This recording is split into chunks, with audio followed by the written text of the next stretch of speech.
Hello, good evening students. Welcome to my class. Today we are going to start our new concept, how to make revolution account, partners capital account and balance sheet at the time of retiring of a partner. Okay, so let's start. Here we have a question number 31. Question number 31 of 2019 edition TS Grewal class 12th 2019 edition book में question number 31 है. सो वो question number 31 हम यहाँ discuss करेंगे. पहले question at least 2 times हम पढ़ेंगे, उससे अच्छी तरह अंडरस्टैंड करने के बाद फिर हम अपने क्वेश्चन को स्टार्ट करेंगे step by step. Okay, so let's start. Question is Kanika, Disha and Kabir were partners sharing profit and loss in the ratio 2:1:1. There are 3 partners who are running a partnership firm having a profit share ratio 2:1:1. On 31st March 2016 their balance sheet was as under. So balance sheet आपके सामने given होगी, आपके सामने अगर question ये है. So liability side and asset sides both are given. What are the adjustment? Okay, so here are the adjustment. Kanika retired on 1st April 2016. For this purpose the following adjustment were agreed upon. कुछ adjustment हैं जिस adjustment पे ये agree होती है Kanika retirement के लिए.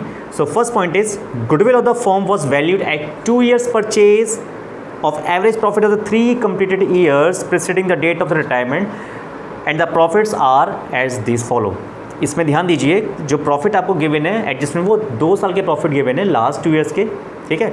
और जो 3rd ईयर है यानी कि वाला वो आपको बैलेंस शीट में गिवन होगा, क्योंकि क्वेश्चन आपके सामने गिवन है ना. तो कई बार बच्चों को बहुत कन्फ्यूज़न होता है कि सर क्वेश्चन में लिखा रहा है कि पास्ट 3 years का एवरेज प्रॉफिट निकालना है, बट यहाँ तो प्रॉफिट 2 साल के गिवन है. तो ऐसा कुछ परेशानी वाली बात नहीं है, कभी ये सोचे कि मिसप्रिंट हो रहा है, ऐसा कुछ नहीं है. वो जो तीसरा प्रॉफिट है वो आपके बैलेंस शीट में गिवन है. ध्यान से देखिए अपनी बुक में बैलेंस शीट में ये प्रॉफिट का जो P&L अकाउंट का बैलेंस है वो एसेट साइड गिवन है. एसेट साइड गिवन होने का मतलब है कि यहाँ पे लॉस गिवन है ना. तो जब आप कैलकुलेशन करेंगे वर्किंग नोट से सो माइनस लेके चलेंगे आप. ओके, सो ये पॉइंट मैंने क्लियर कर दिया. बी पॉइंट है fix assets were to be increase to 3 lakh. Fix assets आपको 3 लाख तक इंक्रीज करनी है, यानी कि ये आइटम रिवोल्यूशन का हो गया है ना. एसेट्स इंक्रीज हो रही है. Okay, stock was to be valued at 120%. Stock जो रिवैल्यूड हुआ है that is up to the 120%, more than 120% increase हो रहा है, रिवोल्यूशन का आइटम है. The amount payable to Kanika was transfer to her loan account.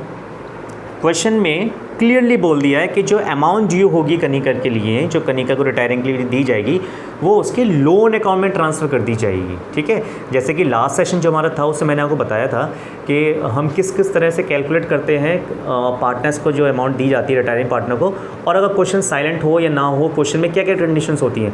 सो इस क्वेश्चन में ये नहीं बोला कि कैश पेमेंट कर रहे हो आप, इसमें साफ साफ कहा जा रहा है कि जो बैलेंस निकल के आएगा, बैलेंस ड्यू बैलेंस निकल के आएगा कनिका का, वो बैलेंस उसके लोन अकाउंट में ट्रांसफ़र कर दिया जाएगा. Okay, and finally prepare revolution account, Capitals accounts of the partners in the balance sheet. Clear, बहुत सिंपल सा क्वेश्चन है. यहाँ स्टार्टिंग में मैंने एक सिंपल सा क्वेश्चन यहाँ पे लेके चल रहा हूँ ताकि जो हमारा मेन कंसेप्ट है वो एक बार क्लियर हो जाए. ठीक है, उसके बाद फिर थोड़े टिपिकल क्वेश्चंस लेंगे और जो हमारी एडजस्टमेंट और जो क्वेश्चन को टिपिकल कर सकती हैं वो हम अपने नेक्स्ट सेक्शन में डिस्कस करेंगे. Okay, so here let's start. Firstly revolution account maintain करते हैं सबसे पहले. सो रिवोल्यूशन अकाउंट से रिलेटेड जो हमारे पास एडजस्टमेंट है, point number B, fix assets were to be increase. Assets increase हो रही है, जब एसेट्स इंक्रीज होती है तो आप रिवोल्यूशन के बाय साइड में लिखेंगे. So by fix assets, by fix assets shown in the balance sheet is rupees 2,40,000. Now 2,40,000 increased to 3 lakh. So what's the difference between 60,000? So here 60,000 amount is shown in the credit side of revolution account. Clear? C point is stock was to be valued at 120%. You have to revalue the stock up to 120%, and here stock is 1 lakh, means 1 lakh 120% आपको increase करना है. So here the increase amount, finally increase जो amount होगी वो आपकी होगी 1,20,000 up to 1,20,000 तक. सो जो नेट अमाउंट होगी वो आपकी होगी 20,000. ओके, सो 20,000 बाय स्टॉक सेम इंक्रीज़ हो रहा है, इसलिए आप रिवोल्यूशन के बाय साइड में लिखेंगे. और कोई आइटम नहीं है रिवोल्यूशन से related. Then finally total 80,000. Now it's time to balancing 80,000 finally profit on revolution, तो प्रॉफिट ट्रांसफर टू पार्टनर्स आपके सामने हैं Kanika, Disha and Kabir, Kanika, Disha and Kabir. Okay student, so now distribute the revolution profit 80,000 in the ratio of 2:1:1. Old ratio we have to give in 2:1:1. So finally 40,000, 20,000 and 20,000. बहुत simple है revolution account बनाना. जो assets and liabilities की जो up and down value होती है वो आप यहाँ कंसिडर करते हैं. और इतना टिपिकल नहीं होगा रिवोल्यूशन अकाउंट बनाना आपके लिए, क्योंकि आप लास्ट 2 चैप्टर्स में इसके बारे में डिटेल में पढ़ चुके हैं. एडमिशन में आपने मोस्टली रिवोल्यूशन अकाउंट बनाए हैं, चैप्टर नंबर 4 में रिवोल्यूशन अकाउंट बनाए हैं ना. सो अब कंसेप्ट क्लियर हो गया होगा आई थिंक रिवोल्यूशन का आप लोगों का. Next one is partners capital account. But before starting the putting the value partners capital account we have to calculate the goodwill. Okay, so goodwill जो आपको कैलकुलेट करनी है वो लास्ट 3 ईयर्स के एवरेज प्रॉफिट बेसिस पे करनी है and 2 years purchase आपको गिवन है. सो यहाँ थोड़ा सा मैं वर्किंग एरिया पोर्शन मैंने यहाँ पे पॉलिसी मेंटेन करा हुआ है. ओल्ड रेशियो में गिवन है 2:1:1. So amount of goodwill, amount of goodwill is equal to last 3 years का प्रॉफिट. अब बुक में देखिए आप 1 लाख एंड 1,30,000, 1,30,000 एंड माइनस कर देंगे आप इसमें 20,000 का लॉस. ये जो मैं अमाउंट माइनस कर रहा हूँ ये जो अमाउंट है वो बैलेंस शीट से निकल के आई है ना. ये आपको बैलेंस शीट में अमाउंट गिवन है 20,000. सो क्योंकि ये लॉस इसलिए मैं यहाँ पे माइनस करके दिखा रहा हूँ. और लॉस क्यों है? क्योंकि ये सब डेबिट साइड में, सॉरी एसेट साइड में शो हो रहा है. सो फाइनली आपकी अमाउंट निकल के आ गई है 2,30,000 minus 2,10,000 upon that is 70,000. So 70,000 it's an average profit and multiply by number of year purchase. Here we have to give a number of year purchase, 2 year purchase. So multiply by 2, that is 1,40,000. 1,40,000 is the amount of goodwill of the firm at the time of कौन retired हो रहा है यहाँ पे? Kanika. At the time of कनिका's retirement. Clear है? सो जब कोई partner admit होता है तो हम रिवैल्यूएट करते हैं गुडविल. जब कोई पार्टनर की रिटायरमेंट होता है या डेथ होता है तब भी हम गुडविल रिवैल्यूएट करते हैं. क्लियर है? तो ये सारी कंडीशंस होती हैं. और एक कंडीशन और है, जब चेंजिंग प्रॉफिट शेयरिंग रेशियो होता है बिटवीन और among the existing partner, in that case we have to calculate the goodwill of the firm. हम दोबारा से कैलकुलेट करते हैं. ओके, तो फर्म की गुडविल आपकी निकल के आ गई 1,40,000. अब इस 1,40,000 का करना क्या है? अब इस 1,40,000 में से जो रिटायरिंग पार्टनर है, ओके, रिटायरिंग पार्टनर के शेयर की गुडविल, रिटायरिंग पार्टनर के शेयर की गुडविल कौन गेन करेंगे? जो गेनिंग पार्टनर है.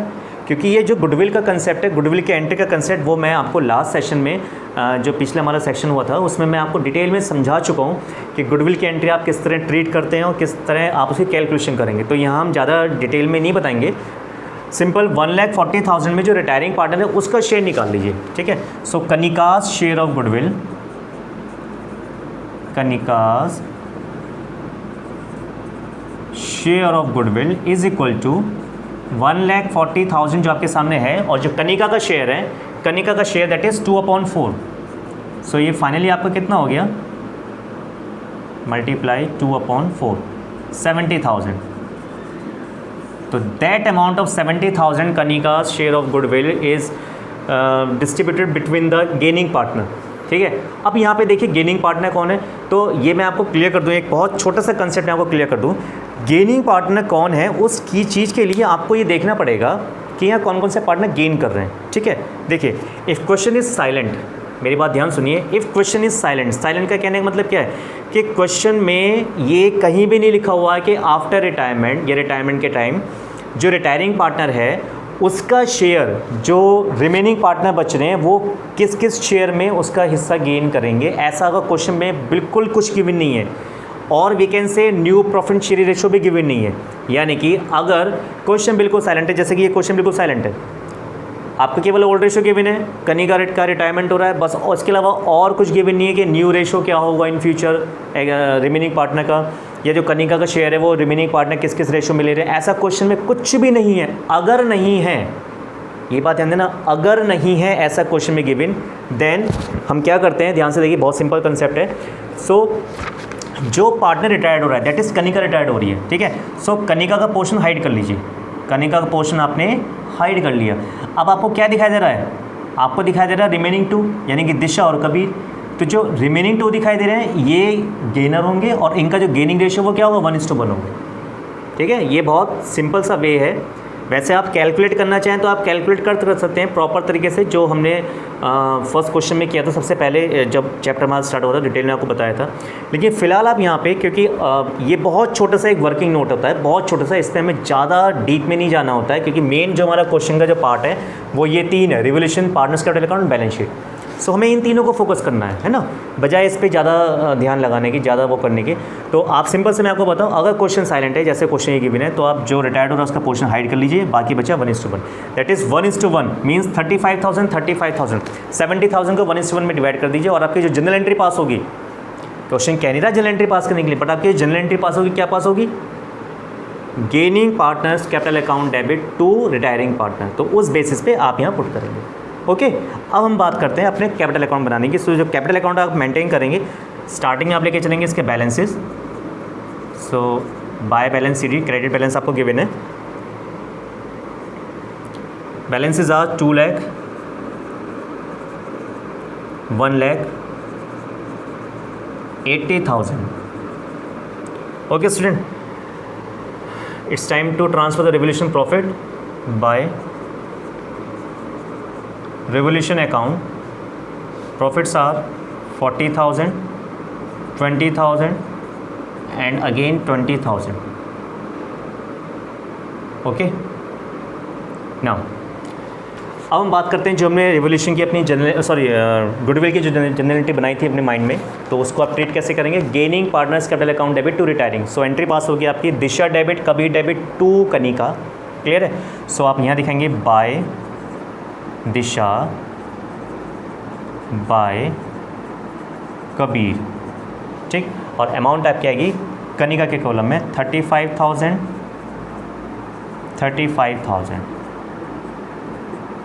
Okay, and next one is same, आपकी ये एंट्री यहाँ पास होगी टू कनिका,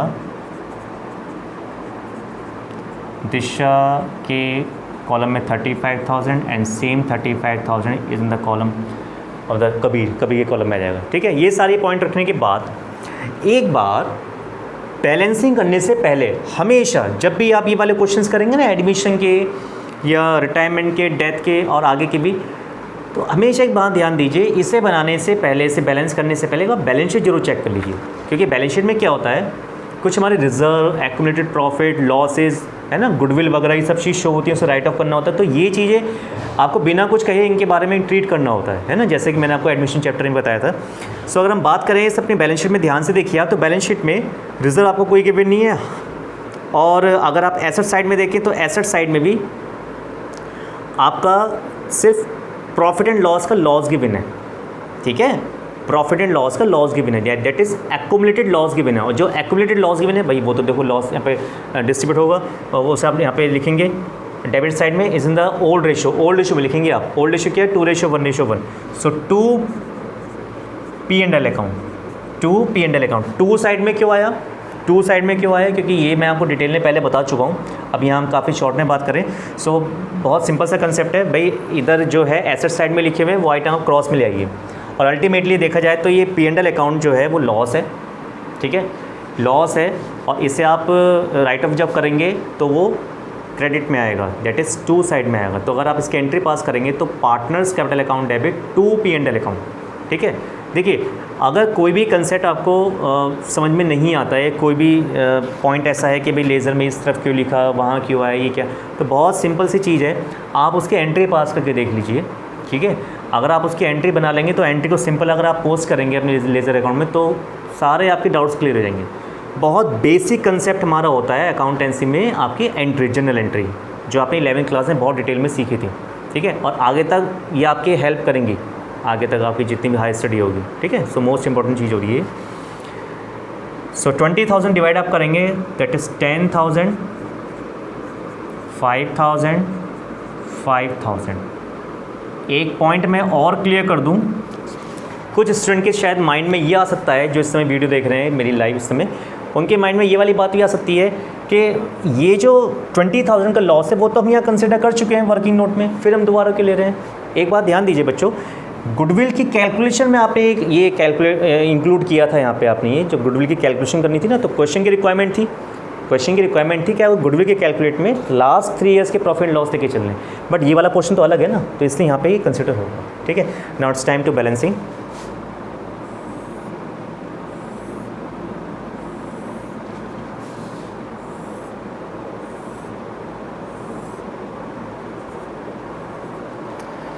फर्स्टली कनिका का देखते हैं कितना है, 7310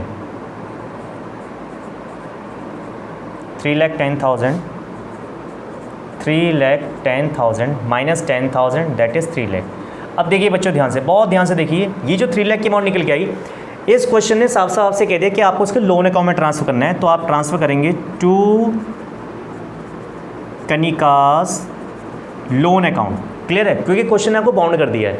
और अगर क्वेश्चन ये नहीं कहता, ये कहता कि आपको उसको कैश पेमेंट करना है, तो या यहाँ सिंपल लिखते हैं 2 कैश अकाउंट 3 लाख या 2 बैंक अकाउंट 3 लाख। क्लियर है, अगर आप चेक से पेमेंट करें तो ये बात ध्यान दीजिए, हमेशा ये नहीं आएगा लोन में ट्रांसफ़र करेंगे तो लोन अकाउंट, अगर कैश चेक दे रहे हैं तो आप उसके नाम से शो करेंगे। क्लियर, और जो रिमेनिंग है उनका बैलेंस निकल के आएगा, बैलेंस निकालते हैं। सो जो रिमेनिंग पार्टनर्स हैं उनका बैलेंस निकल के आएगा। उनका बैलेंस इसलिए आएगा भाई वो थोड़े रिटायर्ड हुए हैं, वो तो अभी फर्म को रन कर रहे हैं, तो वो तो अभी फर्म में है, वो थोड़े रिटायर्ड हुए हैं, तो उनका जो बैलेंस हमारा निकल के आएगा। सो ये आपका आएगा, दिशा की बात करें तो 1,20,000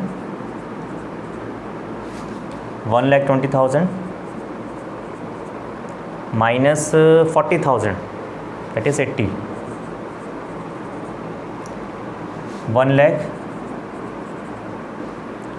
lakh and 1 lakh minus 40, 60,000 closing balance of Kabir. Clear, चलिए अब ये सब फाइनली ट्रांसफर हो जाएगा बैलेंस शीट में। फाइनल बैलेंस शीट मेंटेन करने जा रहे हैं, और जब बैलेंस शीट आप बनाएंगे तो बैलेंस शीट पुरानी बैलेंस शीट को देख के बनाइए, बहुत ईजी रहता है। कौन कौन से आइटम हमारे यहाँ पे इंक्रीज़ हो रहे हैं, डिक्रीज़ हो रहे हैं, कोई स्किप नहीं होना चाहिए हमारा आइटम, है ना। So firstly trade creditors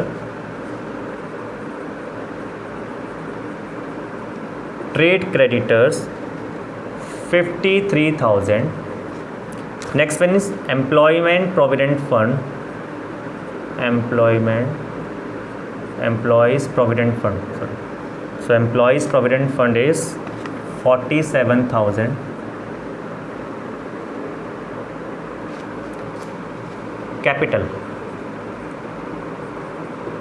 capital यहाँ पे जो रिमेनिंग पार्टनर है Disha and Kabir, so Disha and Kabir 80,000 60,000 80,000 and 60,000। और ये जो आपका कनिका का लोन अकाउंट है, डेफिनेटली लोन अकाउंट है, लोन तो आपकी लायबिलिटी साइड में जाएगा ना, फर्म की लायबिलिटी बनती है तो उसको पेमेंट करना in future. So 3 lakh rupees Kanika's loan account.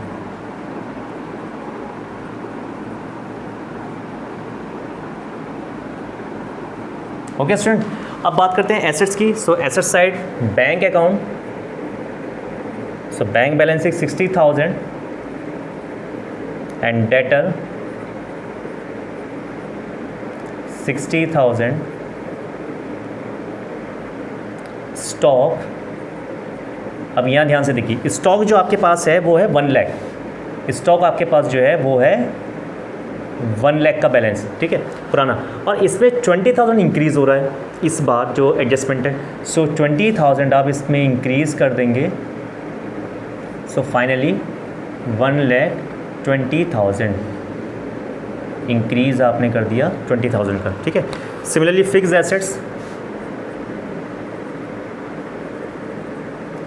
Assets rupees 2,40,000, इसमें भी आपका 60,000 का इंक्रीज़ हुआ है रिवोल्यूशन अकाउंट में। देखिए जब भी आप ये बनाएंगे ना balance sheet, so balance sheet बनाते समय एक बार आप पैरेलल चेक करते रहा करिए भाई कोई आइटम हमारा रह नहीं जाए। कई बार क्या होता है हम बनाते हैं तो बस पुराना देखा 2,40,000 वही निकाल दिया बाहर, वही लिख दिया, लेकिन पुरानी ये देखना भूल जाते हैं कि हाँ इस पर भी कुछ अमाउंट हमारी इंक्रीज़ है डिक्रीज़ हुई है। सो फिर लास्ट में आके बैलेंस शीट मैच नहीं होगी, फिर आप टेंशन में आते हैं कि भाई हमारी बैलेंस शीट मैच नहीं हो रही। तो ये आप ना चेक करते रहा करिए कि कोई आइटम हमारा रह नहीं जाए। तो 60,000 की अमाउंट यहाँ पे आपकी इंक्रीज़ हो रही है। सो फाइनली 3 लाख, ठीक है, ये आइटम आपका इंक्रीज़ हो गया। And last one is P and L account, वो आएगा नहीं, क्यों नहीं आएगा, क्योंकि वो आप यहाँ पे ऑलरेडी मेंशन कर चुके हैं पार्टनर्स कैपिटल अकाउंट में। Okay, so now it's time to totalling. Total should be match. Total match हो गया तो आप ये मान के चलिए आपने बहुत बड़ी जंग जीत ली, ठीक है। मोस्टली क्या होता है लास्ट में अगर जब बैलेंस शीट मैच नहीं हो तो फिर देखते हैं कहाँ मिस्टेक हुई है क्या नहीं, बहुत थोड़ा टाइम लगता है, टाइम कंज्यूमिंग होता है वो प्रोसेस। तो अगर आप स्टेप बाय स्टेप कोई चीज़ बहुत ध्यान से करेंगे तो मेरे ख्याल से मैं नहीं मानता कि कभी भी आपका आंसर गलत आएगा। आपके बैलेंस मैच हो जाने चाहिए हमेशा। क्लियर है?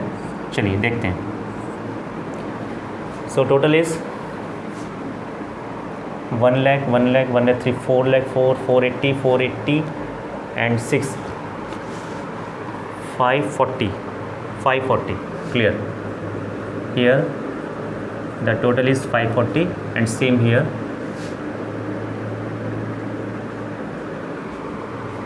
240 243 540 match, balance sheet is matched। Okay student, clear हो गया कंसेप्ट आपके। सो ये हमने एक क्वेश्चन लिया कंप्लीट, मैंने इसका एक सॉल्यूशन आपको करके दिखाया और एक एक पॉइंट बहुत डिटेल में बताने की कोशिश करी है कि कोई पॉइंट आपका रह नहीं जाए यहाँ पे कि रिवोल्यूशन अकाउंट में कौन कौन से आइटम आते हैं। बेशक आप रिवोल्यूशन पहले बना चुके हो, लेकिन फिर भी और डिटेल में आपको बताया गया है। कैपिटल अकाउंट बताया गया डिटेल में, वर्किंग नोट के बारे में बताया गया आपको सारा, और ये बैलेंस शीट किस तरह बनती है ये हमने अंडरस्टैंड कर लिया हुआ आई थिंक, है ना, क्योंकि ये सारा चीज़ पुरानी है। बस थोड़ा बहुत जो चेंज आया है एडमिशन वाले क्वेश्चन में और इन वाले क्वेश्चन में, जो चेंज है वो केवल 2 चेंज है। सेम ये 3 एडमिशन के केसेस में बनते थे, वो ही हम यहाँ बना रहे हैं टाइम में। बस जो डिफरेंस निकल के आ रहा है वो सिर्फ 2 पॉइंट में डिफरेंस निकल के आ रहा है। फर्स्ट पॉइंट इज़ जो ट्रीटमेंट ऑफ गुडविल है, रिटायरिंग पार्टनर की गुडविल, वहाँ एंट्री पास होती थी कुछ और, यहाँ एंट्री पास होगी कुछ और, है ना, तो वो एंट्री का इफेक्ट होगी। दूसरा जो कनिका है, ठीक है, यहाँ पर इसका बैलेंस निकल के नहीं आएगा, यहाँ हम उसको पे कर देंगे या लोन अकाउंट ट्रांसफर कर देंगे। बस केवल 2 पॉइंट को लेके ये डिफरेंस है बिटवीन द एडमिशन के केसेस में क्वेश्चन जो करते हैं और रिटायरमेंट केसेस में क्वेश्चन करते हैं। ओके, समझ में आ गया? Okay student, so I hope you understood this concept and this question also. If you still have a problem then watch this video once again। Okay, so keep studying till then, goodbye।